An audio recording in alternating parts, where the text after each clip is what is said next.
Hi friends, welcome back on our YouTube channel. This is the next lecture of classical mechanics in which today we will discuss about rotating frame of reference. In the current lecture, we will discuss about transformation of coordinate in a rotating frame of reference and the transformation of velocity and acceleration in a rotating frame of reference. So अगर हमारा frame of reference rotate होता है तो उस case में उसके coordinate किस type से ट्रांसफर होंगे एक फ्रेम ऑफ रेफरेंस से नेक्स्ट फ्रेम ऑफ रेफरेंस में। इसी टाइप से अगर आपको वेलोसिटी एंड एक्सेलरेशन का ट्रांसफॉर्मेशन लेना है किसी रोटेटिंग फ्रेम ऑफ रेफरेंस में तो वो कैसे होगा उसके बारे में इस लेक्चर में हम डिटेल में स्टडी करेंगे। Now first of all transformation of coordinate in a rotating frame of reference.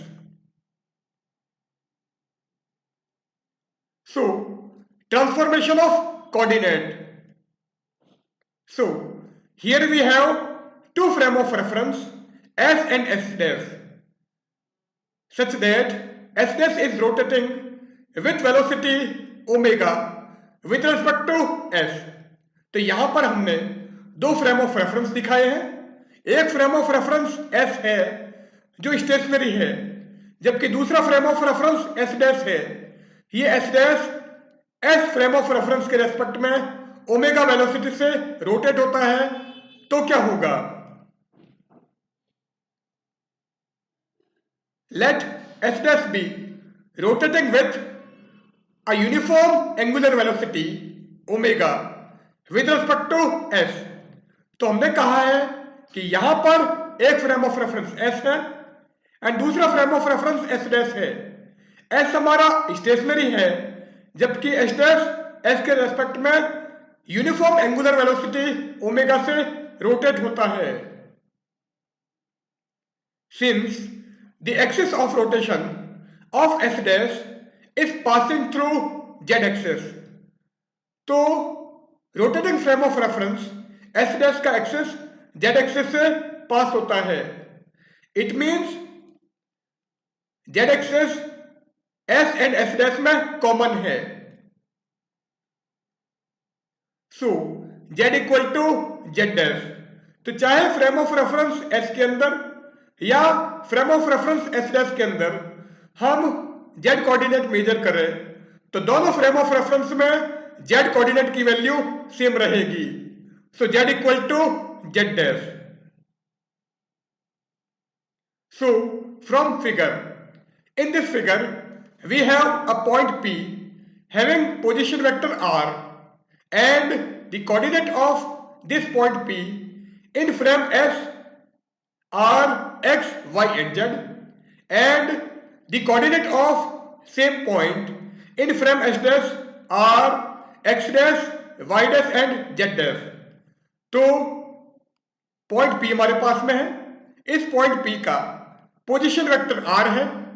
इस पॉइंट P का अगर फ्रेम S के अंदर कोऑर्डिनेट लें तो वो coordinate x, y and z है एंड इसी पॉइंट के फ्रेम S डैश के अंदर coordinate x dash, y dash and z dash हैं। सो किसी पर्टिकुलर टाइम पर frame S dash omega T angle travel करता है क्योंकि हमने कहा है कि S डैश की एंगुलर वेलोसिटी ओमेगा है।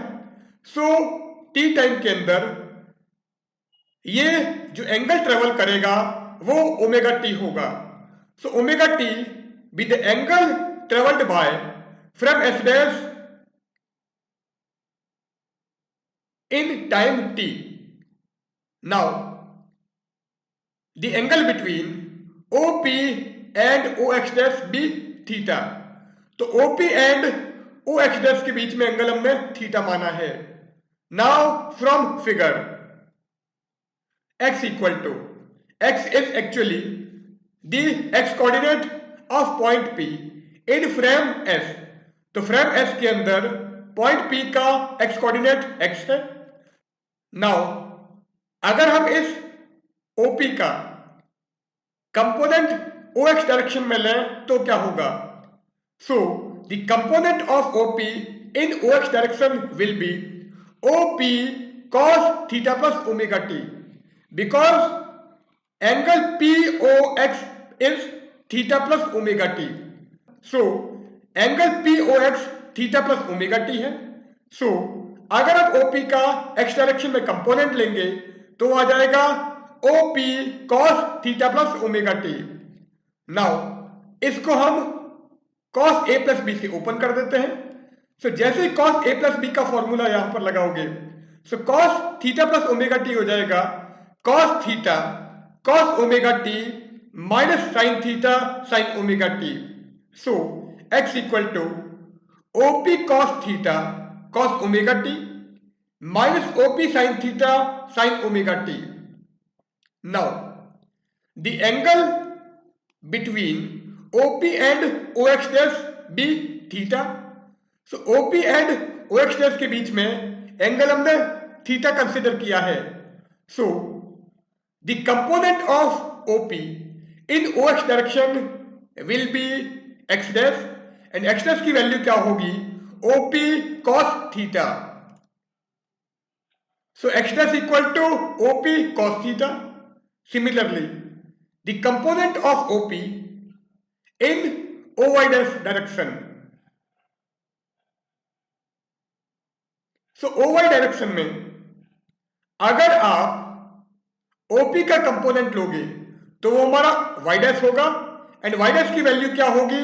OP sine theta. So y dash equal to OP sine theta. Now we replace this OP cos theta by x dash and OP sine theta by y dash. So x will be x dash cos omega t minus y dash sin omega t.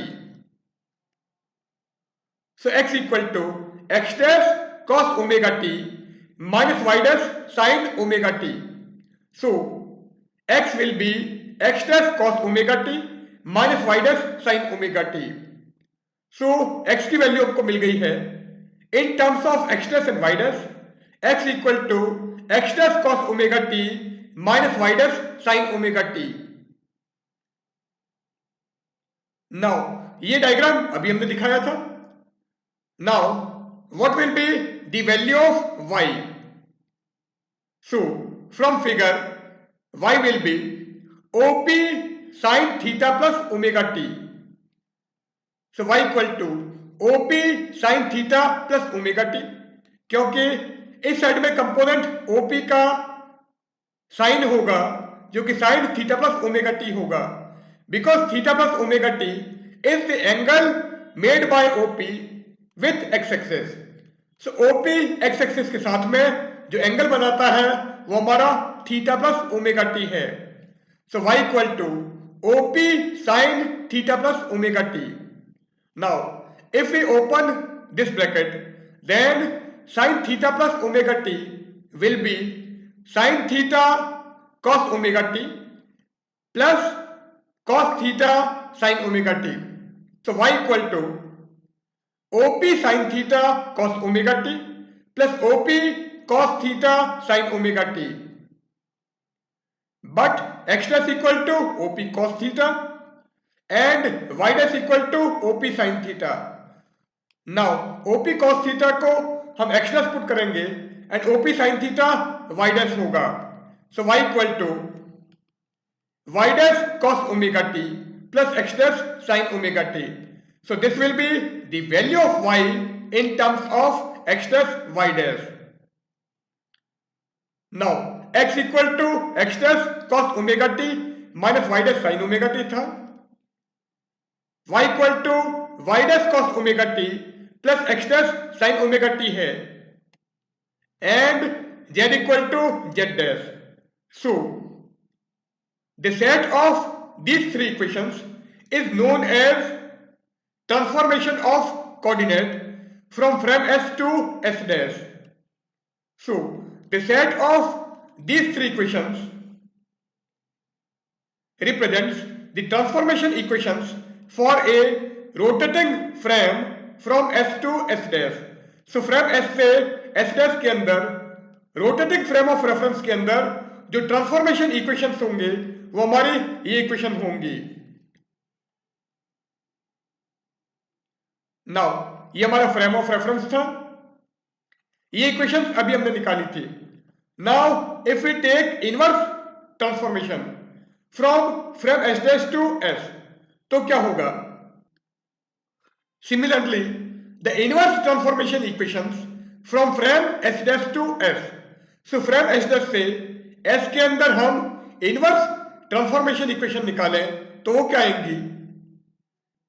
X dash equal to X cos omega t plus Y sin omega t and Y dash equal to Y cos omega t minus X sin omega t and Z dash equal to Z. So यहां पर हमने omega T को minus omega T से replace किया है, x को x dash से, x dash को एक्स से, वाई को वाई डैश से एंड वाई डैश को वाई से रिप्लेस किया है. सो जहां पर डैश नहीं है वहां पर हमने डैश लगाया है और जहां पर डैश था वहां से डैश हमने रिमूव कर दिया है. सो जेड के अंदर भी हमने जेड को जेड डैश से एंड जेड डैश को जेड से रिप्लेस किया है.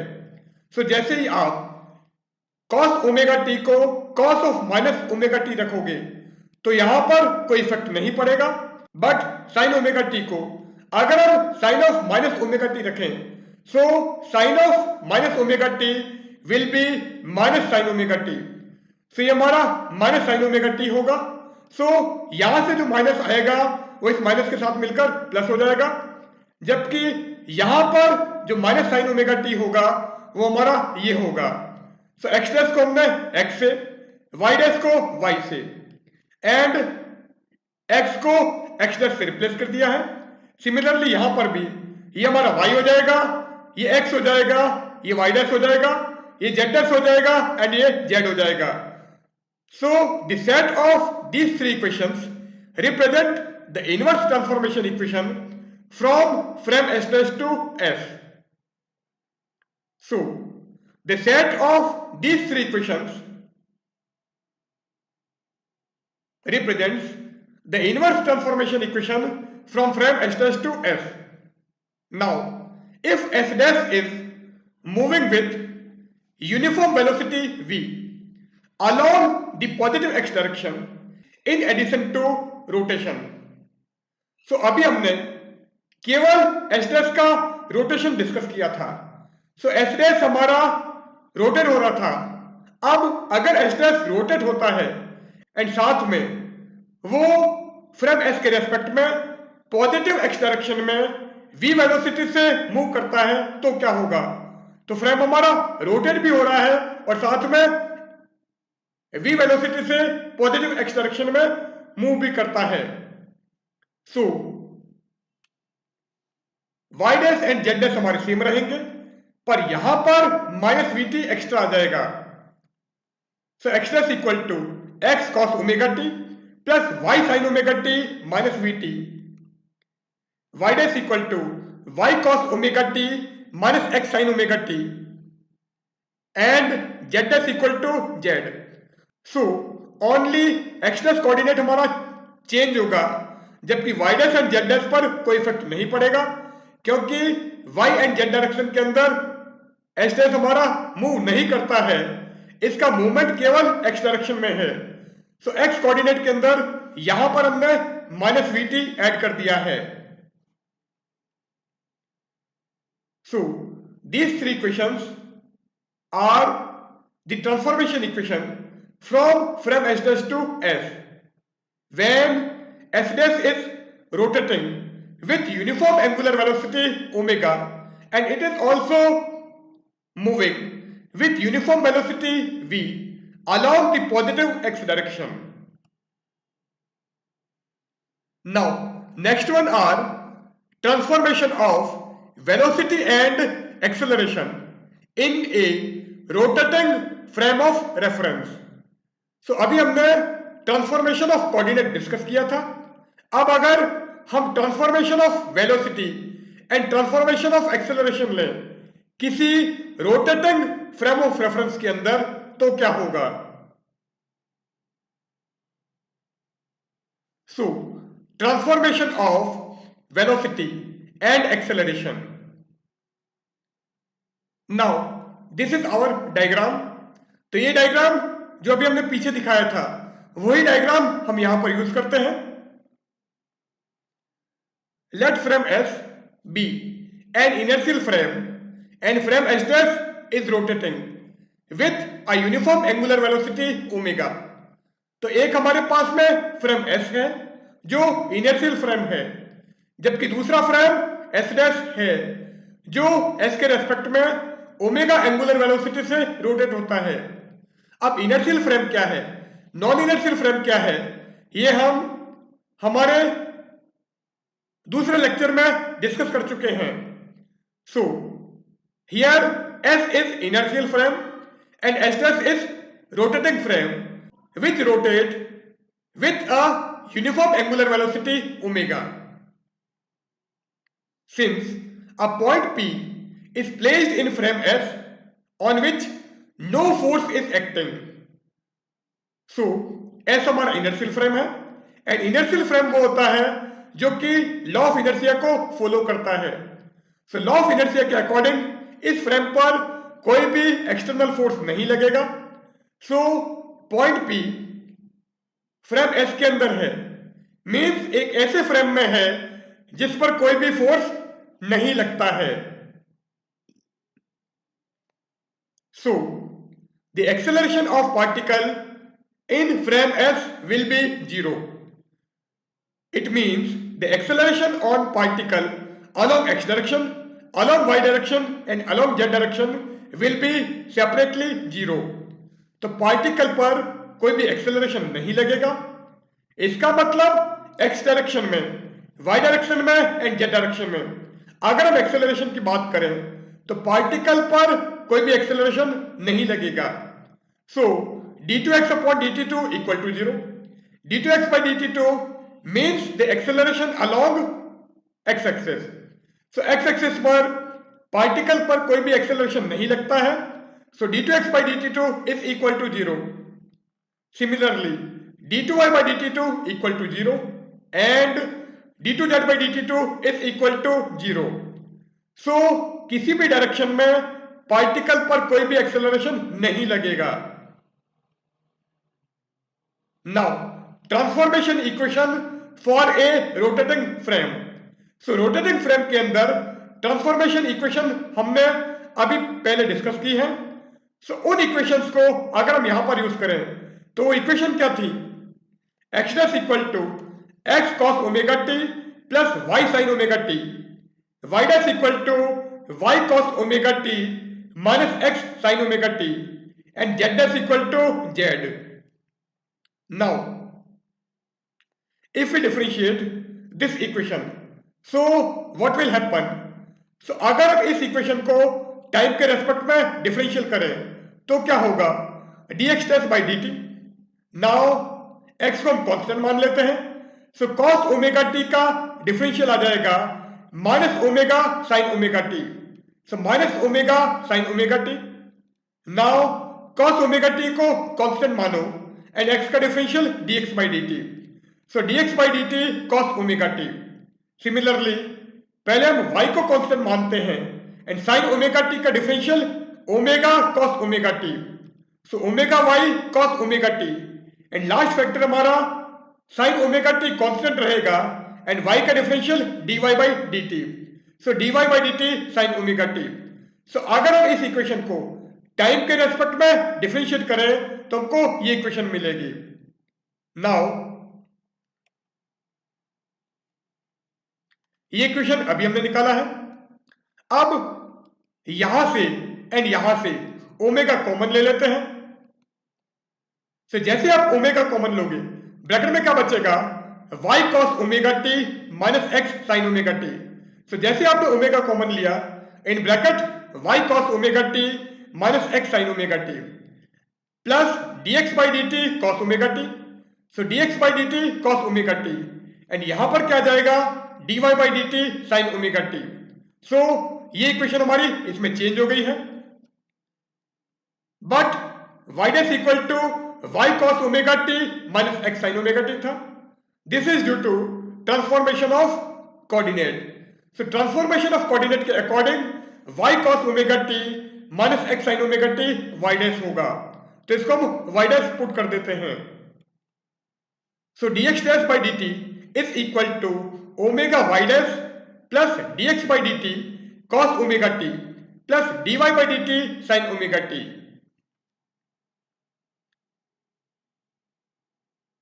नाउ अगर हम y डैश का डिफरेंशियल करें तो क्या आएगा dy dash by dt equal to omega को कांस्टेंट मान लो, cos ओमेगा t का differential minus omega sin omega t. So minus omega sin omega t. Second time cos omega t constant मान लेते हैं एंड y का differential dy by dt. So plus dy by dt cos omega t. Now यहां पर पहले x को constant मानो. So sin omega t का ओमेगा cos ओमेगा t. सो ये क्या हो जाएगा minus omega x cos omega t. Then minus ये minus as it is. Sine omega T को कांस्टेंट मान लेते हैं एंड x का dx by dt. So minus dx by dt sine omega T. Now if we take minus omega common from this term and this term. So अगर इस term में से और इस टर्म में से हम माइनस ओमेगा कॉमन लें तो ब्रैकेट में क्या बचेगा x cos omega t plus y sin omega t. So dy dash by dt equal to minus omega y sin omega t plus x cos omega t plus dy by dt cos omega t minus dx by dt sin omega t. But x cos omega t plus y sin omega t is actually x dash. तो इसको हम x dash put कर देते हैं. So dy dash by dt is equal to minus omega x dash plus dy by dt cos omega t minus dx by dt sin omega t. So y direction में transformation of velocity हमारी ये होगी. Also z dash equal to z था. सो अगर हम इसका differential करें then dz dash by dt is equal to dz by dt. So dz dash by dt is equal to dz by dt. Now अभी हमको ये इक्वेशंस मिली है. So dx dash by dt की वैल्यू ये है, dy dash by dt की value ये है, जबकि dz डैश बाई dt की वैल्यू ये है. So these three equations are known as transformation of velocity in a rotating frame of reference. So इन तीन इक्वेशंस का जो सेट है वो हमारा ट्रांसफॉर्मेशन ऑफ वेलोसिटी होगा in a rotating frame of reference. So these equations represents the transformation of velocities in a rotating frame of reference. Now if we differentiate this equation again with respect to time, so अगर इस equation को हम time के respect में वापस differentiate करें तो क्या होगा d2x dash by dt2. see d2x dash by dt2. So omega constant y dash का differential dy dash by dt.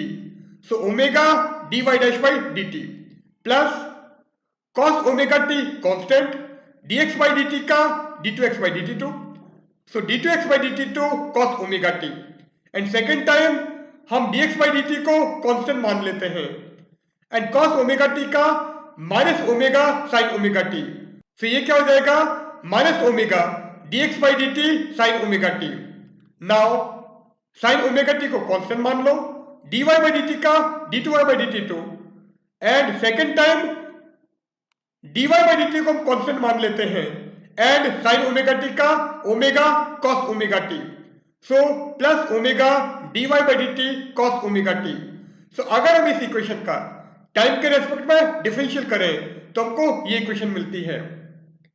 But d2x by dt2 is 0 and d2y by dt2 equal to 0. so ये हमारा 0 है और ये भी 0 है. so ये दोनों वैल्यू 0 हो जाएगी. नाउ अब बची टर्म क्या है, d2x dash by dt2 is equal to omega dy dash by dt minus omega dx by dt sin omega t plus omega dy by dt cos omega t. So d2x dash by dt2 की value हमको ये मिल जाएगी. Now in दोनों term में से हम omega common ले लेते हैं. से d2x dash by dt2 equal to omega dy dash by dt plus यहां से आपने ओमेगा कॉमन लिया, सो ब्रैकेट में dy by dt cos omega t minus dx by dt sin omega t. से d2x dash by dt2 की value हमको ये मिलेगी. नाउ अगर हम यहां पर देखें, सो dy by dt cos omega t minus dx by dt sin omega t की value dy dash by dt plus omega x dash हो जाएगी. So this will be dy dash by dt plus omega x dash. So जैसे आप यहां पर dy dash by dt plus omega x dash रखोगे, सो ये क्या हो जाएगा, d2x dash by dt2 is equal to omega dy dash by dt and यहां पर एक ओमेगा ऑलरेडी था और आपने इसकी जगह ये वैल्यू पुट कर दी है, so plus omega dy dash by dt plus omega square x dash. So omega dy dash by dt plus omega dy dash by dt will be twice omega dy dash by dt. So d2x dash by dt2 will be omega square x dash plus twice omega dy dash by dt. Now ये equation अभी हमने निकाल दी है. Similarly, if we differentiate dy dash by dt, then what will happen? So ये equation हमको मिली हुई है. अब अगर हम इसका डिफरेंशियल करें, now d2y dash by dt2 की वैल्यू क्या हो जाएगी, d2y dash by dt2 equal to omega square y dash minus twice omega dx dash by dt. So जैसे हमने इसको डिफरेंशिएट किया था तो हमको ये मिला था, सो अगर हम इसको डिफरेंशिएट करें तो हमको ये वैल्यू मिलेगी. Also if we differentiate this equation with respect to time, then d2z dash by dt2 is equal to d2z by dt2, but the acceleration on particle in frame s along z axis is 0. और हमने कहा था कि particle हमारा एक ऐसे frame of reference में है जो इनर्शियल है, सो z डायरेक्शन में कोई भी एक्सेलरेशन नहीं लगेगा.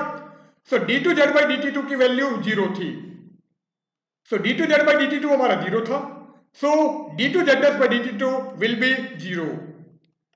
So d2z dash by dt2 will be 0. So the acceleration on particle along x direction will be this one, acceleration on particle along y direction will be this one, and the acceleration on particle along z direction will be this one in frame s dash. तो frame s dash के अंदर अगर हम x, y and z direction में acceleration लें तो हमको ये इक्वेशंस मिलती हैं. These equations represent the transformation of acceleration in a rotating frame of reference. So rotating frame of reference के अंदर ट्रांसफॉर्मेशन ऑफ एक्सेलरेशन हमारी ये इक्वेशंस रिप्रेजेंट करती हैं. अब हमने कहा था कि पार्टिकल पर फ्रेम एस के अंदर कोई भी एक्सेलरेशन नहीं लगता है, जबकि अभी हमने यहां पर प्रूव किया है कि उसी पार्टिकल पर अगर आप फ्रेम एस के अंदर बात करो तो एक्सेलरेशन लगता है. So this a point P in frame S have no acceleration because no force is acting on it, but the same point in frame S accelerate with the above acceleration. Above acceleration means this acceleration.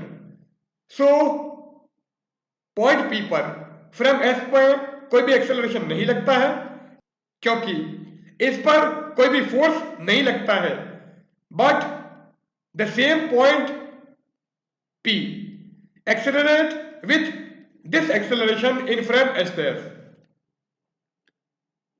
Therefore the point P feel a force in rotating frame which is known as fictitious force.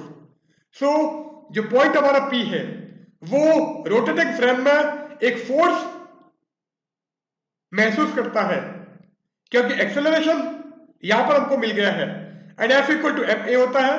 सो अगर point P पे frame axis में acceleration लग रहा है it means उस point P पर force लगेगा. So point P feel a force in rotating frame and this force is known as fictitious force. Thus, a rotating frame is always non-inertial. So, rotating frame her case में हमारा non inertial होगा क्योंकि यहां पर इसके ऊपर एक acceleration लग रहा है. So here we end our session. In this session, we have discussed about transformation of coordinate, transformation of acceleration and transformation of velocity in a rotating frame of reference. So, goodbye.